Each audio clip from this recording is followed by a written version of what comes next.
Welcome, everybody, to the Crosby Show Home Podcast, Episode 3. I'm Garrett Crosby, investor turned real estate agent, joined again with the world-famous Kevin Yax, lender extraordinaire. Kevin, how are you doing today? I'm doing incredible. Any day spent with you is a great day. Oh, man. I appreciate you having me Making me blush. How you doing? I'm good, man. Good. I'm good. This has been a really exciting set of episodes so far. I feel like we've really kind of gotten off and running here, talking specifically so far, just an overview, episode 1, real estate 101, trying to just educate our listeners a little bit about what real estate is, how you can get involved. And then, next episode 2, investing 101, talking about how people can start the process of investing in real estate. And I think, this is going to be a topic we talk about a lot, because that's where at least for me, this, but that's where my heart is in real estate, is how real estate can act as a catalyst of building generational wealth for you, your family, etc. And for those of you who do not know me, or maybe this is the first episode you're watching, number one, first and foremost, hit the like button, please. Subscribe to the channel. You're not going to want to miss this content. We've got such great stuff coming. Kevin is here. He's a killer guest on the show. We got other guests coming soon. You need to absolutely make sure you're subscribed so you don't miss a thing, because there's a lot of good stuff coming. And we're honestly here just to empower you with real estate knowledge, so that when you get out there with the very personal, the very scary, and frankly stressful process of buying a home, it shouldn't be that way. But we want to equip you with the knowledge, with the information, so you have the expertise to get out there, have success, write some offers that win, and get partnered with a great agent and a great lender, and so that you can just enjoy the entire process from start to finish. So yeah, absolutely. I think you said a key term there, which was financial advice, and that is, to your point, generational wealth. That's what that's our angle. That's what we want to do. We want to leverage our money for time, because when we get older, we want to be traveling with our families. We want generations to come. That's right. Yep. Exactly, man. So today's topic is really exciting, because we are going to jump in and tackle a couple things. Number one, we're going to talk about COVID-19 and its impact on the real estate market.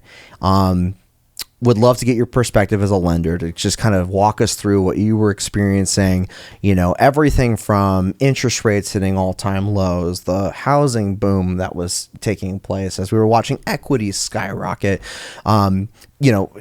nations moving money around, what was taking place. I want, if you don't mind kind of walking us through your experience with COVID-19, I would love to talk about that as a big segment. Yeah. And then I want to jump in and talk about sort of where we are now. Right? What it would take now to buy a house. Is it a good idea to buy a house now? Is it a good idea to list your house or sell your house now? What should you know before you jump into buying or listing a house, so you can still find success even when markets and the media is yelling that, we've hit the red zone and that there's no coming back and that the crash is happening? I want to jump into these things so that we can talk about what we should actually be worried about and what we can be prepared for, so that we can make good real estate decisions. And so I love that, because this is such a crucial topic. And I think COVID, what we saw during COVID was unlike anything we'll ever see again, potentially, hopefully. And what happened was, I'll never forget, we get the calls, everyone's got to start wearing masks, then all of a sudden the world shuts down. And at that point, interest rates had completely dropped to 2%. And at the time, I was working at a call center. And, we were getting steady stream calls. Everyone needs a home, and a lot of people need to refinance. There's different, you can pull out cash to rehab, whatever. There's a lot of different methods that people need their lender for when it comes to real estate. And what we saw was our phones just never stopped dialing. Every single time we closed a transaction, your phone was ringing again. There was another American on the line. looking to refinance or looking to purchase. Realistically, that's what it was. And so I was working, 15-hour days, closing the most volume I've ever seen. And it was a free-for-all. I mean, everybody and their mother refinanced. And so we have to take a look at what that does to the market today. Especially when we come into that recession, and we'll circle back to that. But keep in mind, the vast majority of America that could refinance during that boom did, and they took advantage of it. So now a lot of Americans are riding in on that 2.8 to 3.5% range.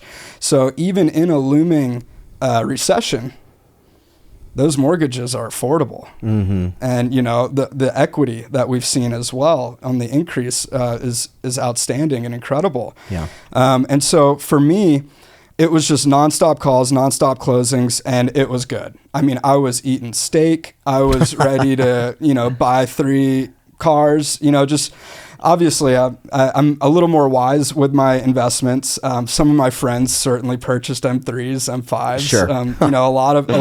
A lot of lenders went out and spent that money. And what I was fortunate enough to be counseled was, hey, this is cyclical, save every penny. Don't spend it, have fun here or there. You're working your tail off, but save it. And I'm so happy that's exactly what I did, because these markets are cyclical, right? So that was more so the refinance boom of that. Now, I knew that these rates were going to end. And at the call center, you're getting fed your leads. And so I was in this position of, well, I can stay here and ride out this next year of refi booms and know that it's going to come to an end and I'll be totally stuck. Or I can leave the call center, start making my relationships and friendships with agents in the surrounding areas and cater my market more towards purchase than refinance. And that's exactly what I did. So I was getting calls from friends like, got a $50,000 check this month, dude. Where are you at? And I'm like, I hit negative this. And they're like, oh my God, I can't believe you gave it up. Like, you gave it up.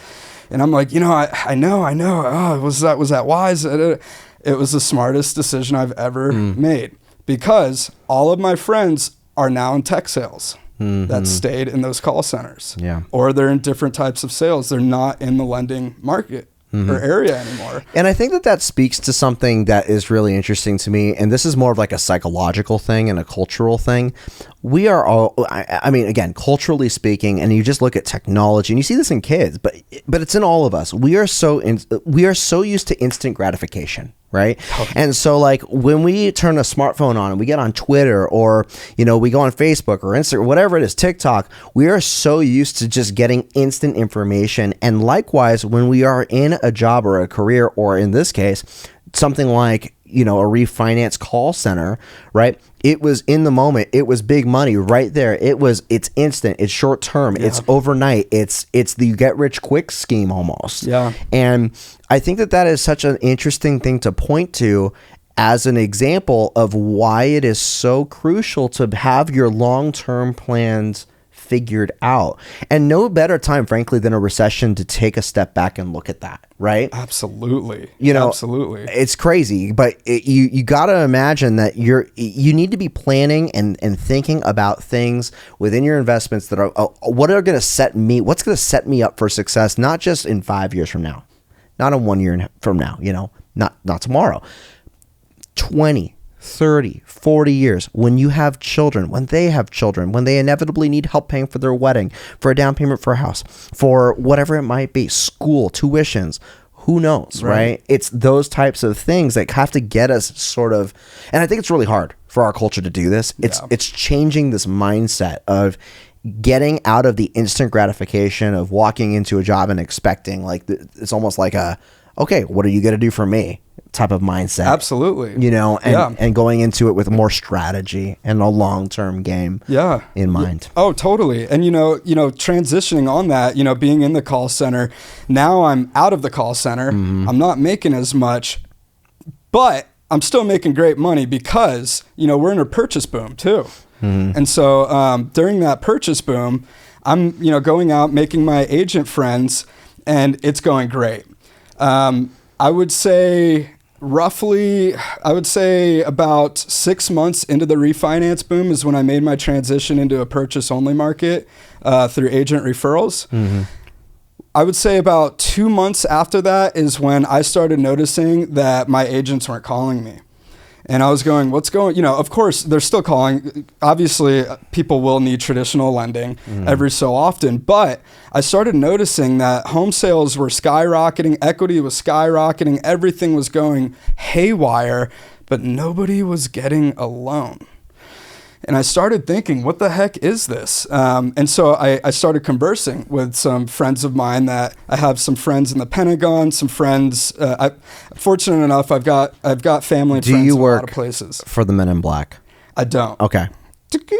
No, I'm kidding. But stupid. Sorry, totally threw us off. Yeah, no, you're good.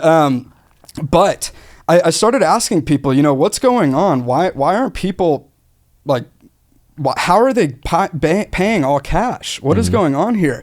And, after talking to my agents and them saying like, hey, there's a lot of foreign investors coming and a lot of foreign investors are just throwing money all cash down. Mm-hmm. And so what I noticed and what I was getting intel from was that a lot of lobbyists, like companies like Vanguard or BlackRock, which, they're Wall Street whales, allocating 401ks and stuff like that.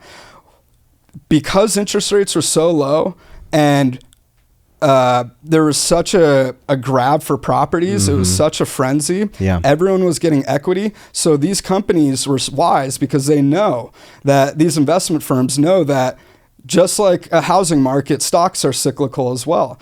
But when you look at a recession, housing always performs the best. No matter what, out of any stock, 401k, any kind of investment, land always holds its value over anything else better. And so what I noticed was a lot of these lobbyists were moving their money from, stock market into American housing. And they started utilizing these assets that people were putting in for 401k investments in investment properties and now paying all cash and getting renters in long term, and they transition their portfolio from stock and 401k and all of this other stuff to housing.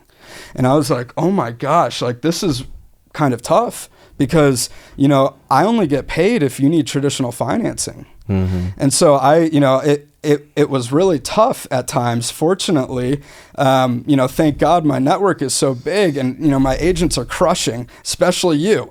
Thank you. And, thank God I can do traditional financing. But for right now, the majority of what we're seeing is, as of right now, it's stopped because we are seeing a slight market shift.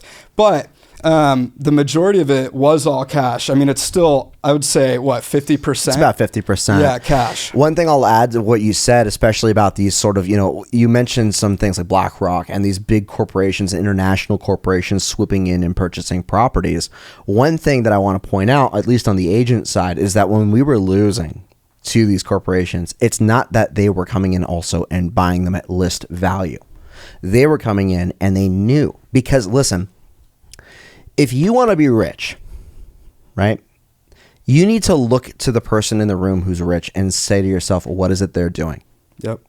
And there's no difference when you are looking at corporations or big time investment funds. We can all, complain to each other and say, oh, it's not fair. It's not fair. The world's not fair. Exactly. It's not fair. No. And it's never going to be fair. Nope. So the best thing you can do is start saying, okay, I need to have a change of mindset. What am I going to do to start making strategic changes in my life, right? To make the best situation I can create for myself, my family, my lineage, to create this generational wealth, whatever you want it to be. Could be about anything. By the way, quick sidebar, read Rich Dad, Poor Dad. If you haven't had a chance, this is for my investor friends out there. Dave Ramsey's fantastic, but you're going to want to read Rich Dad, Poor Dad if you're really interested in getting in the real estate game. And it's a completely opposite approach of what Dave Ramsey's all about, but it's a really great book for those of you. It changed my life. Mine too. And I really recommend reading it. But what I wanted to share was that these corporations, right, who came in and they would bid significantly over asking price, right? They knew that the real estate investments they were getting, even though to a common, buyer, they were thinking, wait, what? Why is someone offering $100,000 over asking for this property? No way it's worth that much, right? Right. They knew that it wasn't about today what it was worth, right? Which, by the way, something a lot of people don't understand is that there's list value and then there's appraised value. There is a difference. It's a big difference. I can ask for $1 million, but if you tell me my shoes are only worth $20, they're only worth $20. That's right. And so list price, just so everybody is clear, when someone lists their home and an agent helps give the list price or suggest or, counsel a client into listing their home for a certain amount, if a home is listed for $950,000, that does not mean the home is worth $950,000, just so we're clear. So a lot of people, especially during that housing boom, when they saw that they were losing offers because someone bid $50,000 above or $60,000 over asking, they would say to me or other agents, well, Garrett, there's no way I'm going to pay $50,000 or $60,000 what this home is worth. Keyword, what it's worth. It's not worth that amount. All right. It is being listed for that amount. And a lot of times the appraisals, when they would come, guess what? Especially during that boom, they would appraise for that value or higher. Yep. It's crazy. Oh, yeah. Now, back to these corporations, right? They're coming in, they're swooping in, they're buying these homes for $50,000 to $100,000 over asking price, over list price. They knew, because it's cyclical, they knew that eventually, even if it wasn't that day, they were thinking the long-term strategy. These properties were going to not only be worth that amount, but they were going to be worth significantly more in the long term. So I just wanted to tag on to what you were sharing. Yeah. And I think the reason why is you got to look at housing build. So we've been in a negative year-over-year housing build since 2013. We were in a very unhealthy market in 2019 in terms of lack of supply for demand. And then the rates dropped. So as of right now, we are in a savagely, I take this from Logan Motoshami, who's the lead economist from Housing Wire, but we're in a savagely unhealthy housing market. And so what that means is, unless we have a huge influx of properties just sprouting up to match this demand, homes are going to continue to go up. That's right. So let me ask you this question, right? Fast forward, COVID-19's done. We had the boom happen. And I know there are so many people, at least within my friend group and families I know, who are really bummed. They feel like they missed it. They missed their chance when rates were super low. They missed their chance to jump into a property. And of course, over the last 2 years, specifically since 2019, 2020, we have seen the property equities go up the way they have. And if you're buying in 2022, it's a little bit more scary right now because there's so much talk in the media of a market crash, of, we could see home values fall 10 to 15%, 20%. In your opinion, right now, if you're talking to a brand new client who is working maybe with me and they get on the phone with you and they say, Kevin, I just don't know. Is it a good time to buy? What are you telling them? I'm going to ask them, where are you trying to buy? So you want to know your market first, because Austin looks completely different than Southern California. Thank you. Yep. Austin is continuously expanding. They have nonstop land. Southern California is continuously shrinking. We don't have anywhere to build. So I would say you got to know your market. So crucial. And then number 2, look at homes. Look at statistics. So you want to start looking at different periods of time throughout history, in the housing history, to see what volumes of inventory were on the market at that point in time.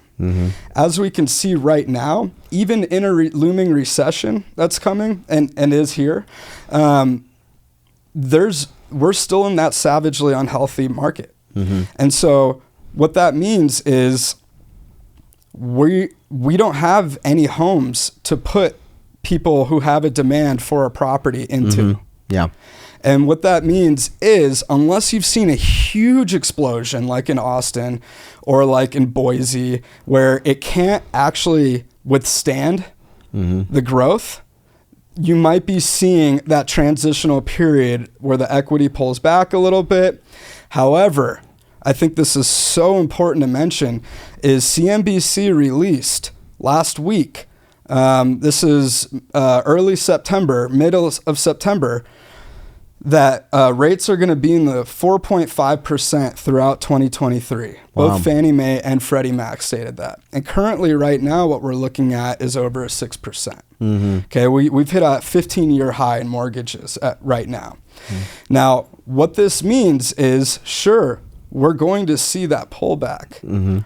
But because of that lack of inventory, never forget that, depending on your market, and then also understand that when these rates do pull back in 2023, a lot more people are going to come into the market that were pushed out during the 6%.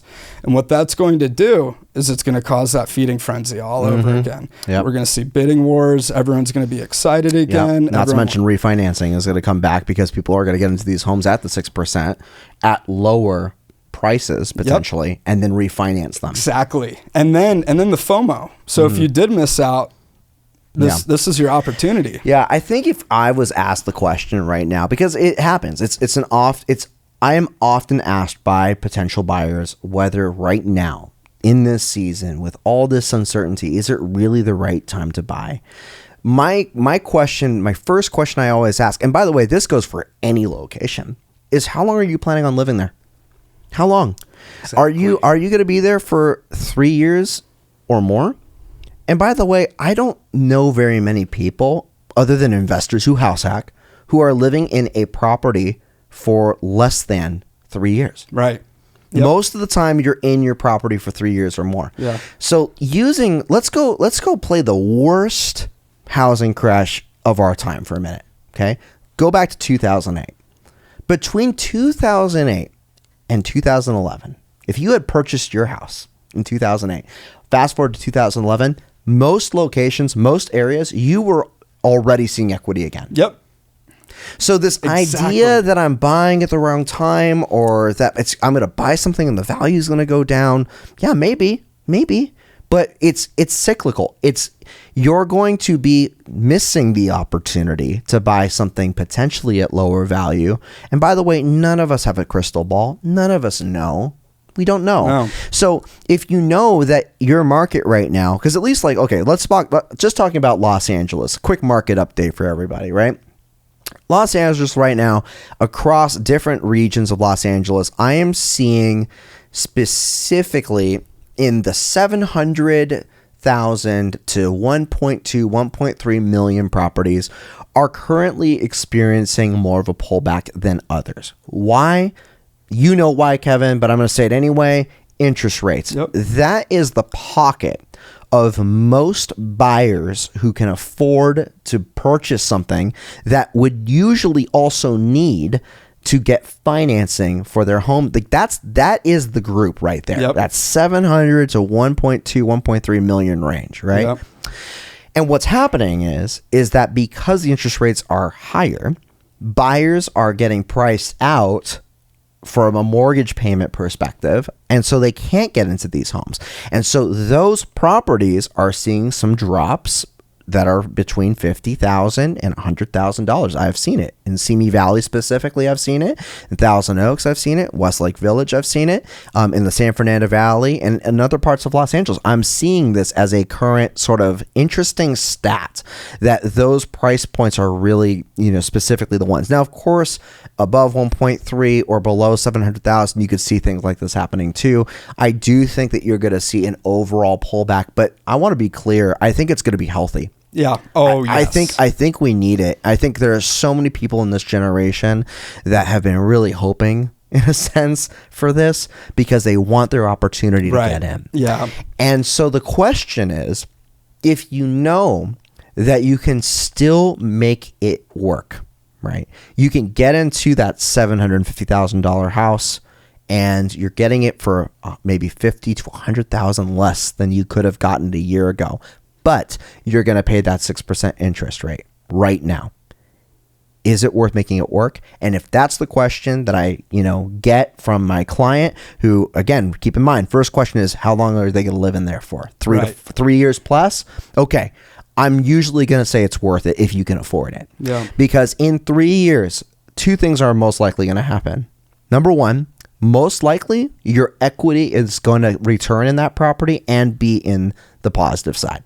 Most likely. Oh, no, definitely. Yeah. Let's be honest. I mean, listen. 3 years was 08. I'm thinking like maybe 6 months. And thank you for bringing that back to 2008. Because again, people in 2011 were looking and saying, oh, look, there's my equity. And by the way, oh, look, there's my interest rate. Because that's point number 2 I'm making right now. Is that I'm willing to bet you that not only in 3 years is your property value going to still be higher, but in 3 years, you're probably going to see more attractive interest rates again. And guess what? Now, that property that you bought and you were able to manage it, it wasn't comfortable, but you were able to manage it with your finances to pay for that interest rate, that mortgage payment every single month. In 3 years, guys, the properties are not the only things that change in 3 years. We change. Yep. In 3 years, you might have a promotion. Right. You might have a new job. Chances are you're bringing in more money. Inflation's still going to exist in 3 years. Always. It's not going away. They're trying to fight it. But guys, I mean, in 3 years, you're going to be bringing in most likely more money into your home. So that mortgage payment that was just, you were able to manage it right now is probably going to feel more comfortable. And guess what? Now in 3 years, when the interest rates go down and you refinance, now it's not only manageable, now it's easy. It's gravy. It's way less than the rent you'd be paying for it because the rent would be up. Yeah. In 3 years. I can guarantee that. Yeah. Absolutely. Unfortunately, rents only go up in recessions. 2008, yeah, you saw a lot of the housing market come down. You know what didn't go up? Didn't go down? Rents. Yep. Didn't go down. You know what didn't go up on a mortgage? A fixed rate. There it is. Boom. There it is. Oh, and then let me just really recap. So we keep mentioning 08. For those who haven't watched the movie The Big Short, I highly recommend it. Oh, yeah. It's a great movie. It gives you an insight of what actually happened during the banking fraud and what was happening, where it'd be banks that had friends that were appraisers. And then if you wanted to purchase a property, you would come in, just state your income. You could say you made, 10 million. Okay, I'm not going to check. And then I get an appraiser out there and I tell them exactly what they needed appraised for, blah, blah, blah, blah. Long story short, there was a ton of inventory on the market in 08 and people couldn't afford their homes. Mm-hmm. Fast forward to now, you're getting audited by an underwriter. Your financial footprint is being looked at. Everyone, if you're purchasing and entering into escrow through lending, you can afford it. Yeah. No, 100%. I'm glad you brought that up. To segue, we talked about buyers. Yeah. Now let's talk about people who want to sell their home. And they're thinking, man, shoot, I just had my home that I purchased in 2015, right? And at 2021, man, or early 2022, that was the peak. I missed the peak time to sell. Is it a bad time to sell? I can give you my answer. Do you have an answer? Well, what did we just talk about? We're in a savagely unhealthy market right now in terms of inventory. Right. So I will say this though, and this is something where, again, I'm not going to try to throw shade at other agents out there, but this is where I think a lot of agents need to recognize, especially long-term, 30 years in the field agents need to recognize that strategies have to change. Because in the market we're in right now, if you are wanting to sell your house, there is no doubt about it that I feel confident that we can not only get your house sold and we could do it quickly, but I could probably still get you an over asking price for it. Totally. But the thing is that a lot of agents, right, who are listing properties, they kind of go through the motions, Right. They quickly walk in, they check out the property, they look at the quick 6-month comp report to say, hey, yep, I think we could list it at this price. Great. I'm going to schedule the photographer. I'm going to schedule, the time we're going to get on the MLS, sign this contract. Great. We're going to do that, that 6% commission. Great. Awesome. Excellent. Fantastic. Sign your name here. Excellent. And let's put it on the market. I think that strategy is why we're seeing so many people say to themselves, oh, I'm going to go do for sale by owner, right? I'm going to just sell this thing myself. I'm going to throw it on, an open door or something, just, I don't want to deal with it. I don't want to pay for an agent. I know what's going to happen. And the reality is, and I did a Facebook Live about this a few months ago, but like, first of all, I could talk about for sale by owners for all day and why I think it's a really rough idea. And I will just mention quickly, for sale by owners typically sell at least 10 to 11% less than selling with a real estate agent, number one. So if you're worried about paying a commission or whatever that might, look like, just do the math, right? Look at the statistics. They're there. Yep. They're there. Take 11% that you will lose on the house, subtract that 6%, and that 5% boost in property, that 5%, by the way, which is most of the cases tens of thousands of dollars in your pocket. That's the loss that you're willing to take on, in addition to doing all your own paperwork, in addition to marketing yourself, in addition to having to deal with the whole transaction process. Being able to be sued. Right. You're putting so much of yourself out there, and it's exhausting. So don't do for sale by owners. That's kind of one of my takeaways. It's so important. Yeah. But I will say that listing agents need to do a better job of being creative in the way that they create that need for your property. There's a scene I saw on The Wolf of Wall Street that I love. And it's when Leonardo DiCaprio's character hands one of the other actors, he's going around this line of people, and he's giving them a pen. And he's like, hey, sell me this pen. Sell me this. Yeah. Right? And, everyone's trying to be like kind of like elaborate in the way that they're like, selling the pen. And it cuts to a scene later where, the one of his friends or whatever, I haven't seen the movie in a long, long time, but essentially, he's like, hey, sell me this pen. And he's like, oh, great. You want to sell the pen? Okay, great. He takes the pen and he's like, hey, do me a favor. Can you write a note for me? And Leonardo just said, I need a pen. He's like, oh, great. Here you go. Here's a pen. Right. And in that scene, what I love about it is like, it's so simple, but like in that one moment, all that's being done is they're creating a very brief, very practical, very urgent need for something to be needed, right? The supply, right? And is there, and now we're creating the demand for that supply. So this is where sales is a huge part of being a listing agent, and we have so many avenues available to us. But keep in mind that when you're a listing agent and you're charging that commission, what is that commission going towards? Exactly. It's not just going towards photos. Okay, it's not just going towards listing it on the MLS. And frankly, if that's all you're getting from your listing agent, fire them. Call Garrett. Thank you. Now. Thank you. But that commission is actually supposed to cover all the marketing, four-dimensional parts of what it should take to list your property. So this is where a listing agent has the autonomy, and they might not tell you this. And so welcome to your, listing 101 piece here. Listing agents are supposed to utilize those funds that are going to be coming in to pay out of pocket for the marketing done for your home. So yes, there you're going to get photos done, but are those photos being taken on an iPhone? Right. Are they being taken by a college student? Right. Or is the listing agent spending the money that, yes, is going to come out of his or her pocket, but spending the money for a professional photography company, right? Likewise, so many properties don't have video. I don't get it. We live in TikTok world. Yes. We live in Instagram world. Yes. Video is the new thing for Yes. 2020, probably since 2015, I even want to say. But again, videographers are expensive. It's an expensive investment.